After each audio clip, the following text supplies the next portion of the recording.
In the north of Israel, at the sources of the Jordan River, is the location of one of the most important questions Jesus ever asked of his disciples. The site is located where springs of water bubble up at the foot of Mount Hermon to emerge at prominent sites in the vicinity. Waterfalls at Banias thunder to supply valuable hydration in the midst of rugged and harsh territory. The waters will nourish the entire Rift Valley much farther south. At Tel Dan, the Iron Age capital of the north, is also one of these natural springs. An ancient mud brick gate from Abrahamic times still stands as a sentinel. People unknowingly drive their vehicles on the modern road without realizing that they are traversing over a Roman bridge beneath them. Jesus had just fed the 4,000 by the Sea of Galilee and was on his way to Caesarea Philippi at the foot of Mount Hermon. Shortly, he would transfigure himself before his disciples. Caesarea Philippi is a picturesque place, but beneath the splendor were the demonic undertones of the pagan worship of Pan. Pan was half man, half goat, and played a flute. Worshippers placed his statue in these niches.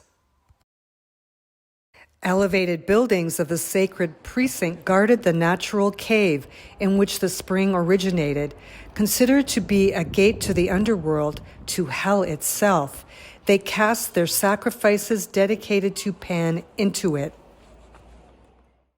In this context, the biblical text says that Jesus and his disciples were on their way to Caesarea Philippi in the surrounding district, not yet having arrived. This is where Horvat Omrit comes into the story. The ancient Roman road literally went through this precinct on the way to Caesarea Philippi. Omrit is an almost unknown yet fabulous ruin, and likely a backdrop of one of the most important questions Jesus ever asked of his disciples. Omrit was one of the 3 temples built by Herod the Great to honor his patron, Caesar Augustus. Amidst pagan worship and the power of dominating Roman politics, Jesus asked his disciples, "Who do people say that the Son of Man is?" Simon Peter answered, "You are the Messiah, the Son of the living God." Jesus replied, "You are Peter, and on this rock I will build my church, and the gates of hell will not prevail against it." He must have pointed to the peaks of Mount Hermon towering above them. Who was Jesus to say these words?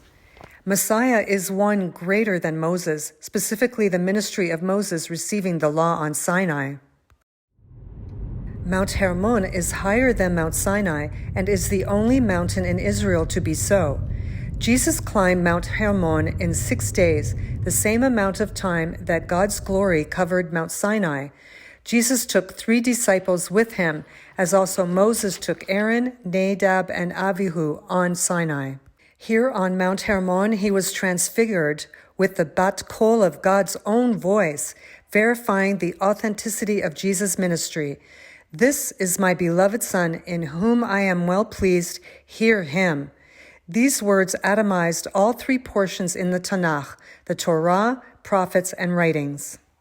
Indeed, who would have thought that these archaeological monuments and settings would witness the fulfillment of messianic prophecy to Jesus' disciples and the people of his day?